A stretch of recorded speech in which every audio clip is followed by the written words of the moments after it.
àìṣiṣẹ́ yìí lóòdọ́ lọ́mọláyé ò gbogbo wọn tó ń wojú ọlọ́run bá fọmọ tó fẹ́ lóyún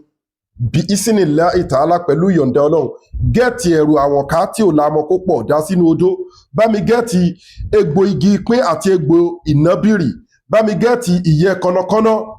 ẹyẹ kọ́nàkọ́nà yẹn ìyẹ́ ẹ̀fẹ́dà èyí oyekóye bá mi gẹ́ẹ̀tì kọ́ńblálà wá lọ gbogbo nǹkan wọ̀nyí sọ di powder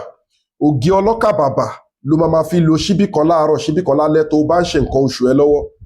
aláṣẹ obìnrin tó lágbára ni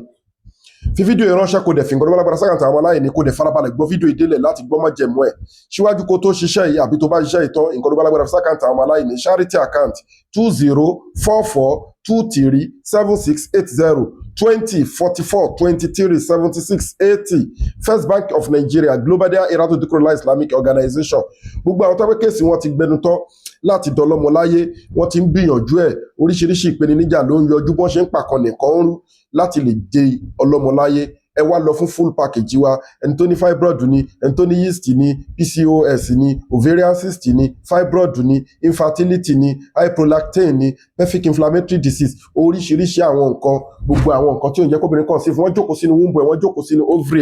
ovaries ẹ̀ wá get a full package tested and confirmed àwa ní Abraham Adesanya Lekki Ajah Etí Ọ̀sà Lagos àwọn product wa ní lóríṣiríṣi made in India packed in South Africa ẹ̀rí ó lágbára púpọ̀ jù àwọn egbòogi láti India ní China ní Arab country ní Asia continent lápapọ̀ sílẹ̀ bismillah ta'ala ẹ̀pù wá fún èké ìpèníjà lórí +234-810-913-1425 ètò àwẹ́wà tá fi yanjú problem fáwọn èèyàn ètò àdúrà wà ètò sàrà wà àwọn halal powder wà lóríṣiríṣi yàtọ̀ sí àwọn brand product àwọn handmade iṣẹ́ wà tá máa ṣe fún yín tílíkà ududullah wa ma yuti illa wa rasulahu ní sick refugee fún yín láti evil world nǹkan tọ́lọ́run bá ṣe lẹ́tọ̀ọ́ làwa ń gbìyànjú láti fi gba àwọn ọmọ èèyàn là òun náà dẹ̀ ló lágbára jù that is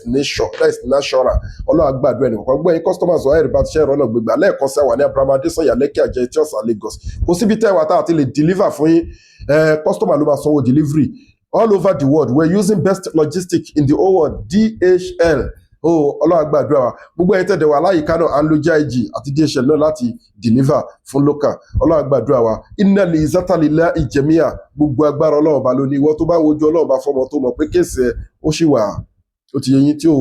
tí ó pọ̀ rárá gbìyànjú kó lọ ṣiṣẹ́ tí mo sọ yìí tested and confirmed ni tó bá during period nìkan ló máa lò ó tó bá ti parí period ò lè lo iṣẹ́ ìmọ̀ ò má sàlámù wa ilẹ̀ nìkan.